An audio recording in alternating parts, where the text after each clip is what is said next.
Welcome back to the Global Sports Report here on the Rise News with me, Aaron Akirajola. Now let's focus on the Super Eagles game against Sao Tome as the Super Eagles face off against Sao Tome and Principe again. Super Eagles forward Samuel Chukwueze says the team is happy to be back to the stadium where they played all the matches in the 2018 FIFA World Cup qualification series and the 2019 AFCON qualification series in Uyo.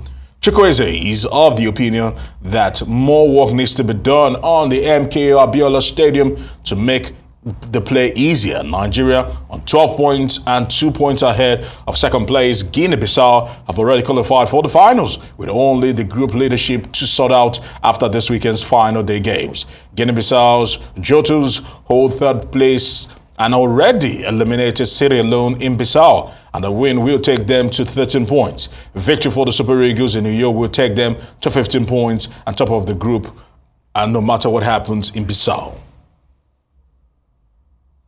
I think moving to one of the biggest club in the whole world, I think it's a privilege to play in that kind of team and everything. I think it shows that I worked so hard last season to sign for that one of the best team in the whole world. I think it has motivated me a lot and everything. I think it makes me to know that I have more challenge ahead of me.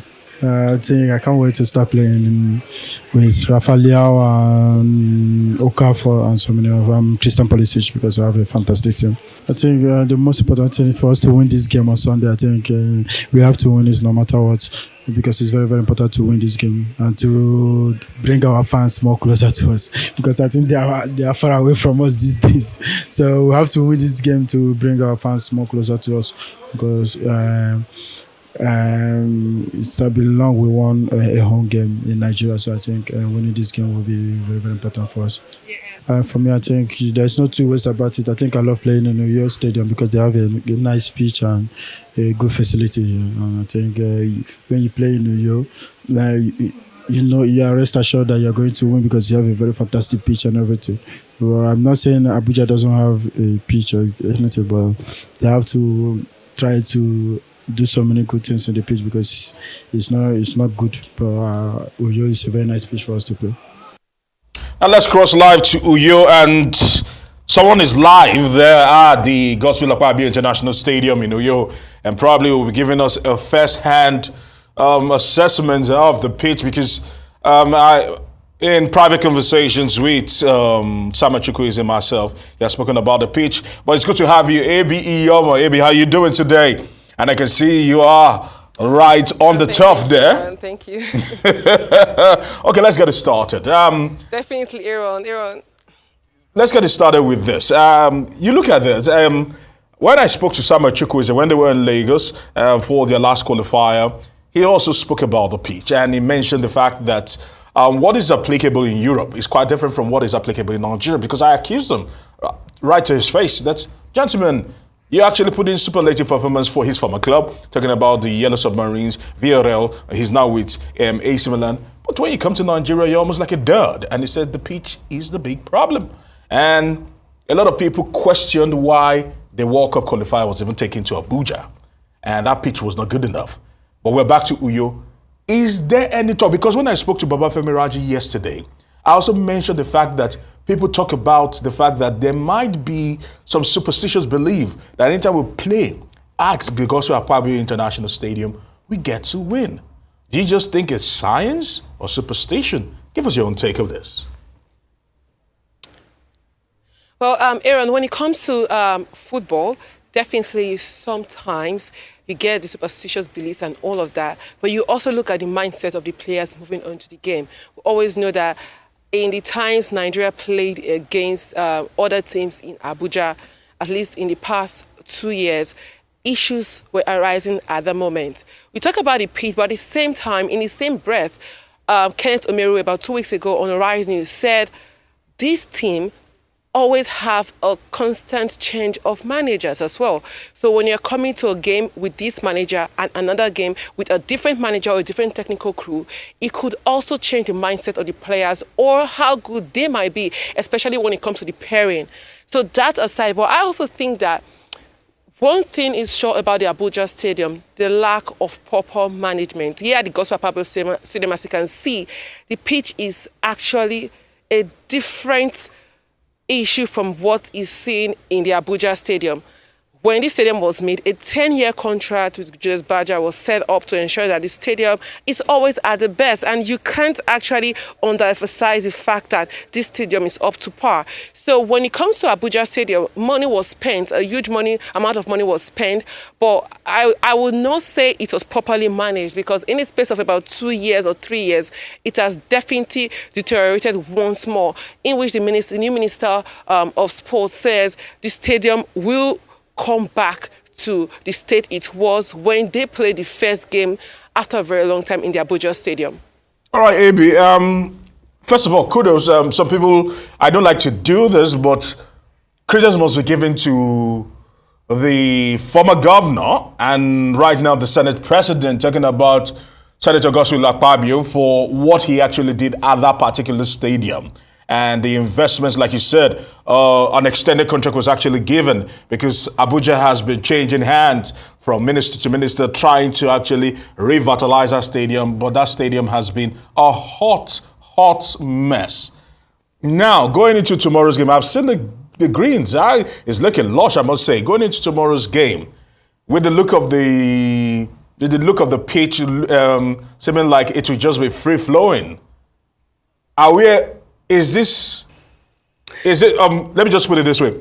Are we going to say that at this moment in time, no excuses? If they do not trash Sao Tome and Principe, at least 5 do half of what they did in Agadir, then we should begin to question the players and not listen to them about the pitch.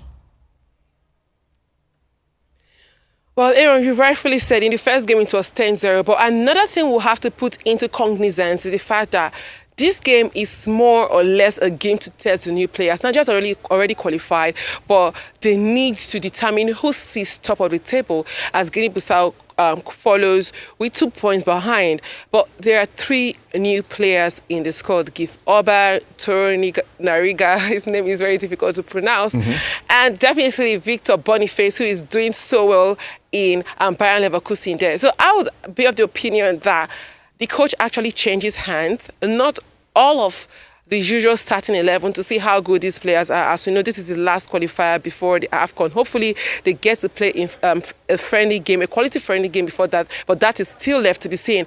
But the important thing for tomorrow's game is to ensure that we see players who have not played for a while. Let's not forget that Taiwo Awuni was out injured for quite a while, so he could not feature in the last few qualifiers Nigeria had. Also, there are also a few players who have been recalled to the squad. We have Bruno Oyemachi, Oyedika, who've come back into the squad. So I think Nigerians will want to see a couple of them come on the pitch. Jamini Collins, who's not played for Nigeria for over a year. So I think the dynamics might change. We'll definitely see a total different lineup from what we saw in the first leg, because in that first leg, the likes of Karo Etebo were still in the national team. So at this point, I would say I would want to see the new set. And probably if we get a 2-3, 4-0 victory, it's fair enough. It's fair enough for me. I was live in Agadir in Morocco. Our condolences are hearts with those people in Morocco, by the way, over the earthquake that just happened. But I was there, and maybe because we didn't have any spectators in the stadium or in the stands, it was a complete blowout.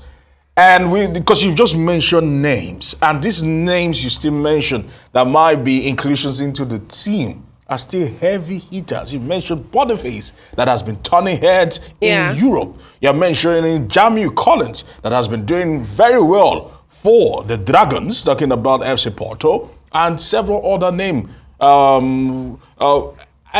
You look at all this and you say to yourself, we are spoiled for choice when it comes to selection. Can it be translated to goals is the big question. Regardless if it's Victor Simon. Well, they've done it before. Yes, you have rightfully said it. They've done it before and they can do it again. There's one thing for sure, the fact that Nigeria has a lot of players in their arsenal a lot of players who are very good, top-notch players in Europe. One thing is for sure is that if you can make the starting lineup of any top European club, it means you ought to be good enough to represent your country in the national team. But this is left to be seen. We saw Terry Murphy coming to the team. He got some couple of goals, but far cry from what he used to get in the French Ligue 1. Now we have players here who are making their debut, and you know that debut might not always go as planned. You might not see three, you might not even see a goal being scored, but we want to see how impactful they can be in the case of a top quality player or a first choice player being injured, leading to the AFCON. Hopefully that doesn't happen. But the most important thing for this qualifier is to see the new invites do very well. The new invite justify their name, the reason their names are on the call-up sheet. I'll still say that these players, like you've rightfully said, are top players, and they have no reason not getting in goals, because if you have a Taiwo Awoniyi on the pitch, if you have a Victor Osimhen, the combination is a crazy one, a combination that so many want to see on the pitch. There's Moses Simon, who is a crucial player for the Super Eagles. Let's not forget the likes of Ademola Lookman, Ndidi, who is now back, and more. All right, Abby, we'll still be having an extended conversation because, of course, the players, I can see some of them are actually very, very eager and also agile enough to want to go against Sao Tome and Principe. You don't take anything for granted, that I would say, but we're expecting an overkill. Overkill should not be underrated in this particular game. We'll go on a quick break. When we come back, we'll be talking Jose Pizarro, more importantly, and I also want to share your thoughts about some of the players in the team and crucial issues. Don't go anywhere. You're still watching the Global Sports Report here on the Rise News with me, Aaron Akurjala.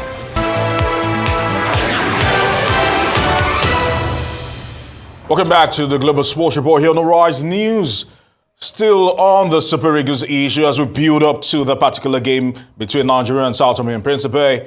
This is all but ready, talking about the face-off, and everyone knows that the Super Eagles cannot afford to lose that game. But in the meantime, Super Eagles players, Moses Simon, has said this to Arise News exclusively, that he has called on Nigerians to desist from cyberbullying, as he says the team always feels a greater type of pain they had never had in the game with their mindset of losing. All right, let's get to hear from Moses Simon. Okay, in the meantime, let's cross back to Uyo. And AB, Nigerians love their football. Or you say footballing fans probably take losses, defeats, lethargic performances, anemic performances. They do not take it lightly. They go after these players, they hound them, they use explosive words against them. They say things that cannot be said on TV, unprintable words against them. And Moses Simon has been speaking and saying that they don't want to lose. But at the same time, it gets to them.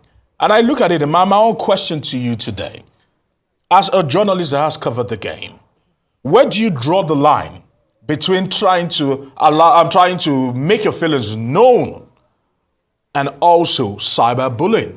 Talk to me about this. You know, Aaron, when it comes to the game, some people get overtly emotional. Sometimes you might say rightfully so, but what you also want to know is that of recent, there's been a lot of clamor for mental health in sports. We've seen the likes of Dele Alli come out to say how depressed they were because of criticisms. Yes, that's what they call constructive criticism, because when you're not doing well, obviously, it has to be pointed out. But where we draw the line is where you talk about people's families, where you bring out curses, words that you would have never said if they were not on the pitch.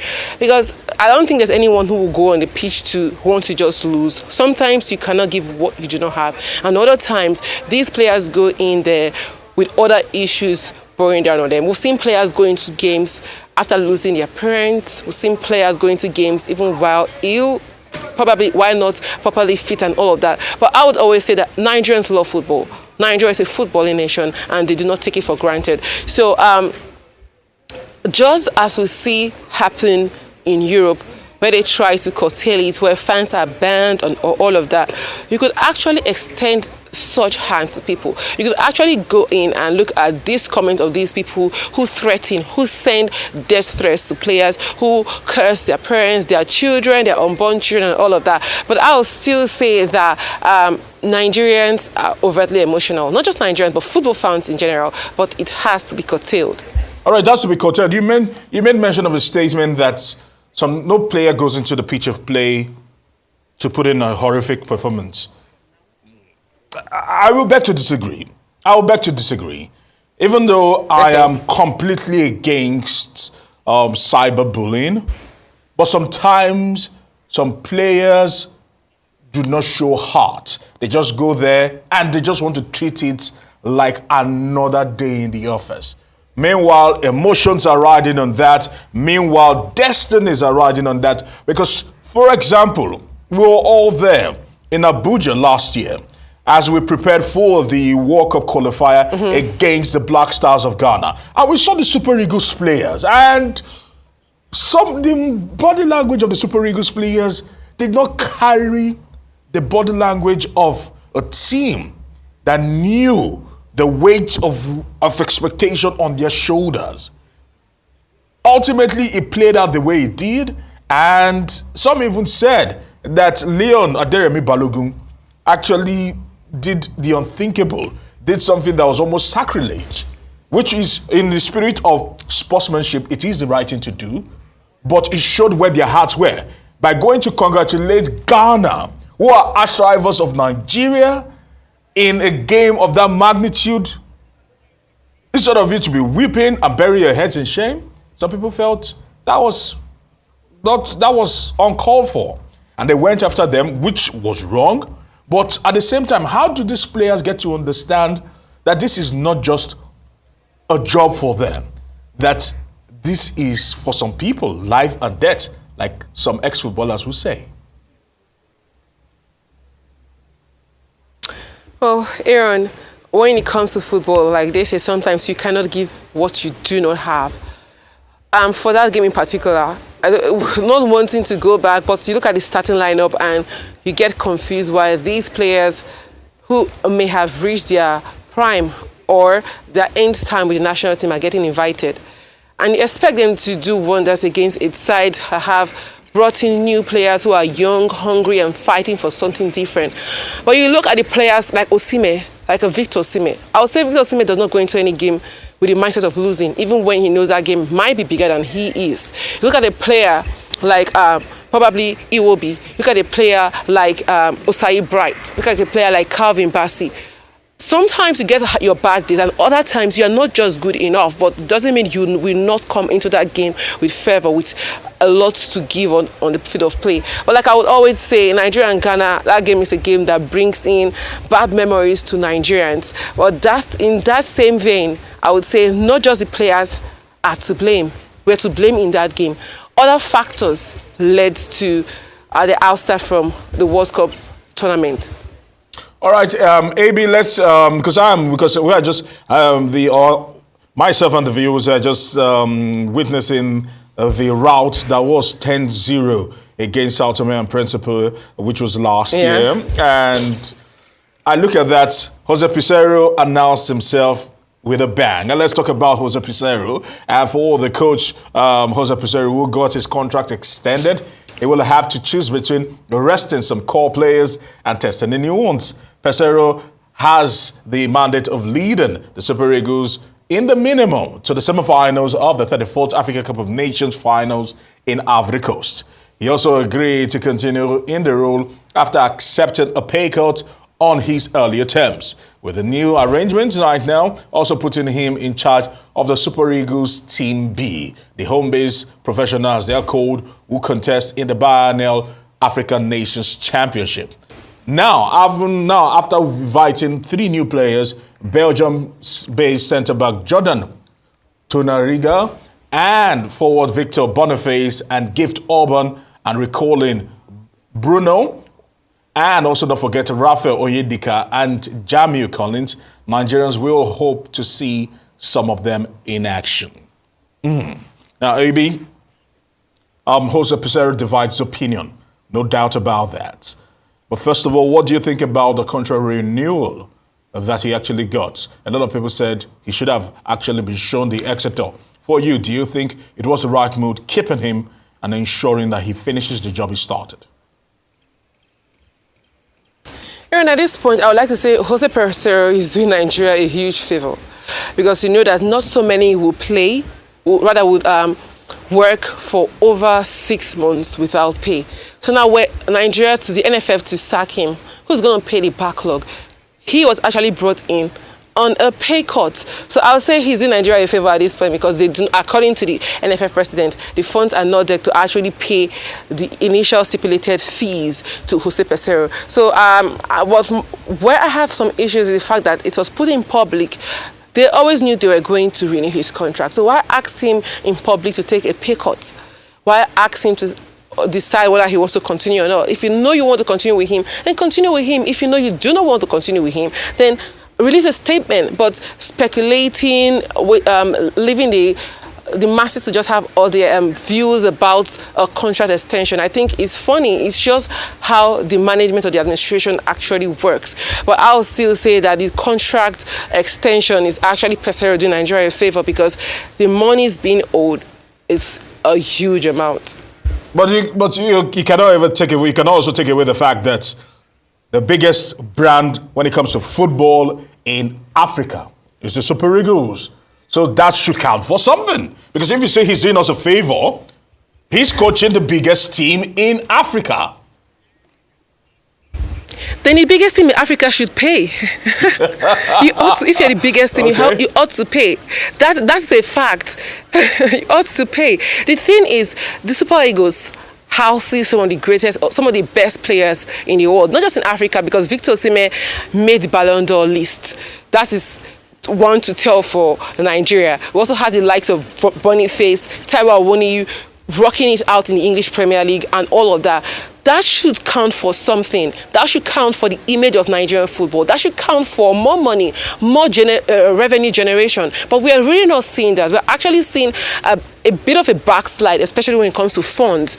I would say we need more funds to ensure that the growth of football is there, because whether you like it or not, football, sports in general, progresses and improves when there's a lot of funds to play around with, to make new innovations with, to actually ensure that these players get their dues, the coaches get their pays. If I'm working without pay, if anyone is working without pay, I don't think anyone working without pay will be as happy as someone working with pay. But that doesn't remove the fact that there might still be some issues with the coaching crew or with the technical crew of these current Super Eagles.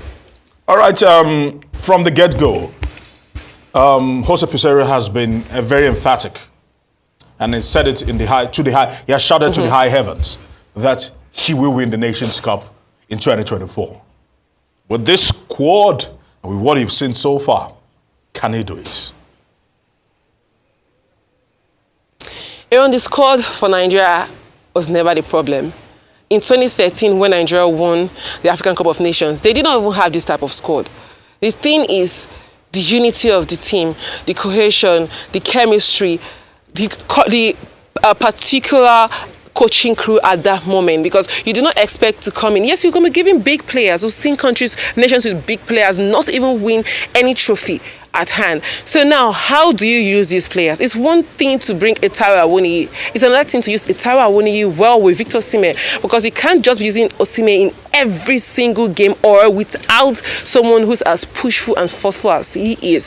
So the more or the better the coach is with deciding his lineup or with his substitutions, the better we'll see the team. The more forceful and pushful the coach is with his team, then we'll see the best of the Super Eagles players, because at some point we saw an Ndidi on a high with the Super Eagles team. At some point, we saw Igalo banging in goals week in, week out. Even after the 2018 dismal performance, he came in with full force and got the golden boots in the AFCON qualifiers and the AFCON tournament proper. So it's not always about just the players.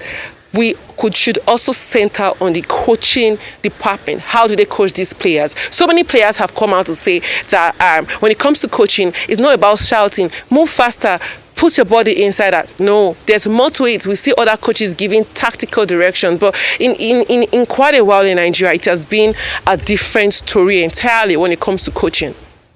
All right, let's move. Since you're talking about coaching, let's talk about a man that's shone like a million stars, or probably redeemed his name at the just concluded FIFA Women's World Cup in Australia and New Zealand. Randy Waldrum.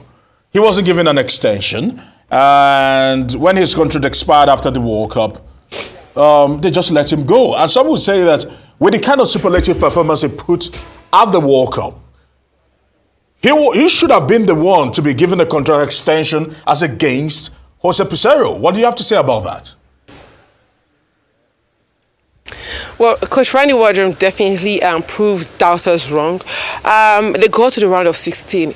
They had a good performance, no doubt about it. But when it comes to going as far in the World Cup, I would still say, despite the good play we saw, despite the improvement in quality of players, which a bulk of them were discovered by Randy Waldrum, especially those from the US. The likes of Tony Payne, the likes of Aloze were brought in by this same man. So he put a good play. Somebody might say he's a college coach and all of that, but a college coach gave us one of the best Falcons football we've seen in quite a long time. I would say with the back and forth leading to the tournament, it was a definitely obvious fact that his contract extension will be stalled, and that came out to play. Well, when you're in disagreement with your management and yourself, it's not shocking that this happens, but I would still say that the NFS needs to put their acts right, because all this came out from a coach who is willing to speak up and speak out. A coach who was willing to speak about the wrongs in the NFF and probably Super Falcons, and it's not surprising how so many rallied around him. I would say for continuity, it would have been good to have a Waldrum come back to this Falcons team, because now with a different coach, we see different tactics, different style, different from what these players are used to. And we saw the best of football, like I said, from these players this time out with Coach Randy Waldrum. Before we actually go on a break, still speaking on the Super Falcons, where do they go from here? We know there are Olympic qualifiers ahead of the Paris 2024 Olympics. Where do they go from here? Because a lot of people are feeling that with a little tactical tweak here and there, that maybe, just maybe, the Super Falcons can win the Olympics in 2024. But where do they go from here? Who do they bring in that can continue this good work? Well, who did they bring in? A lot could be said about that, but it's still left to the NFF. I would say you need to bring in a coach who could build up, not just dismantle what has been set up by Randy Waldrum, but who could build up on what is already happening. But one thing missing from the Falcons definitely was sharpness in front of goal, that goal instinct. When it comes to the midfield, the goalkeeping department, the defensive department, I think they are almost up to par there. But when it comes to the goals, it's a bit below 5. So I think they need to do better there, and they need a good coach who is quite attacking, because at this point we have good players, like we have rightfully said. But when talking about a coach, I think should we talk about an indigenous coach? Well, a coach like Coach Amunike want to coach a female side, because we know he's also a very good coach as well. But that's left to be told. We know when it comes to Nigeria, a lot prefer foreign-based coaches, but that's still left to be seen. All right, I don't think Amunike will want to touch the Super Falcons. I don't. I can't say for certainty, but I don't think he will want to touch it with a 10-foot pole. All right.